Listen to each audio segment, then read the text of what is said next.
حضرت عبداللہ بن عمر رضی اللہ عنہما روایت کرتے ہیں کہ نبی صلی اللہ علیہ وآلہ وسلم نے فرمایا، جہاد سے واپس لوٹنا فضیلت اور ثواب میں ایسے ہے جیسے جہاد کے لیے جانا۔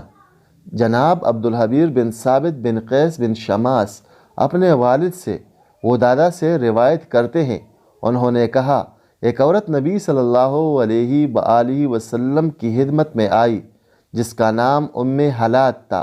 اس نے نقاب ڈالا ہوا تھا، اپنے بیٹے کے بارے میں سوال کر رہی تھی جبکہ وہ جہاد میں مارا گیا تھا۔ اصحاب نبی صلی اللہ علیہ وآلہ وسلم میں سے کسی نے اس سے کہا، تم اپنے بیٹے کے بارے میں سوال کرنے آئی ہو اور نقاب ڈال رکھا ہے، ایسی پریشانی میں پردے کا یہ اہتمام۔ اس نے کہا، اگر میرا بیٹا کھو گیا ہے تو میں نے اپنی حیا تو نہیں کھوئی ہے۔ رسول اللہ صلی اللہ علیہ وآلہ وسلم نے فرمایا، تیرے بیٹے کو 2 شہیدوں کا ثواب ہے۔ اس نے پوچھا، یہ کیوں اے اللہ کے رسول؟ آپ نے فرمایا، کیونکہ اس کو اہل کتاب نے قتل کیا ہے۔